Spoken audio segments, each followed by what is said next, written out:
శ్రీ గురుభ్యో నమః. హరి ఓం. ఈరోజు మనం మరో మంచి మంత్రం తెలుసుకుందాం. ఈలోపు మీరు ఏం చేస్తారంటే మన వీడియోని లైక్ చేయండి, అలాగే చాలామంది షేర్ చేయండి. మీ అపురూపమైన స్పందనని తెలియజేయండి కామెంట్ రూపంలో. అలాగే మా ఛానల్ సబ్స్క్రైబ్ చేసుకోండి. అదేవిధంగా ఈరోజు మనం తులసీదేవి గురించి తెలుసుకుందాం. తులసీదేవి మంత్రం గురించి.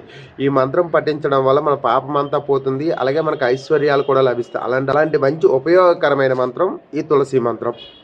ఇలాంటి ఈ మంత్రం మీ అందరికీ తెలియజేయాలని చెప్పి తెలుసుకొని వెతికి మీకు తేడం జరిగింది. అలాంటి మంత్రాన్ని మీరు తెలుసుకొని తులసీదేవికి ప్రాతకాలం అందరూ పూజ చేసి నీళ్లు పోసినప్పుడు ఈ మంత్రం చదువుకుంటే అష్టైశ్వర్యాలు ఇష్ట సంపదలు కూడా ఆ తులసీదేవి ఇస్తుంది. కాబట్టి లక్ష్మీ స్వరూపమే తులసి కాబట్టి ఆ తులసీదేవికి ప్రతినిత్యం ప్రార్థన చేయండి.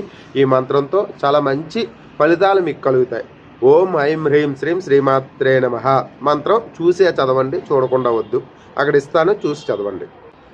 నమస్తులసీ సర్వజ్ఞే పురుషోత్తమ వల్లభే పాహి మాం సర్వ పాపేభ్య సర్వ సంపత్ప్రదాయికే. ఈ మంత్రం చాలా మంచిది. సర్వ సంపదలు కూడా ఆవిడే ఇస్తుంది, అలాగే విష్ణువు యొక్క పత్ని ఆవిడే. కాబట్టి అలాంటి మంచి మంత్రాన్ని మనం ప్రతినిత్యం తులసమ్మకి నీళ్లు పోసినప్పుడు చదువుకుంటే చాలా మంచి ఉపయోగాలు వస్తాయి. మరోసారి మీకోసం.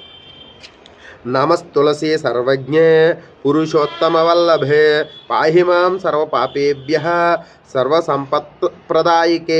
చూసారా ఎంత మంచిదో. సర్వ సంపదలు కూడా ఆవిడే ఇస్తుంది కాబట్టి ప్రతినిత్యం ఆవిడకు నమస్కారం చేసుకుంటే చాలు, మనకు అన్నీ కలుగుతాయి. అలాంటి అద్భుతమైన మంత్రం మీరు ప్రతినిత్యం చదువుకుంటారని తెలియజేసుకుంటూ, ఇలాంటి మరిన్ని విషయాల కోసం మా ఛానల్ సబ్స్క్రైబ్ చేసుకోండి, వీడియోలు లైక్ చేయండి, ఎవరు ఇబ్బందుల్లో ఉన్నారో వాళ్ళకి షేర్ చేయండి. ఓ జై శ్రీరామ్, జై హింద్, శ్రీమాత్రే నమః.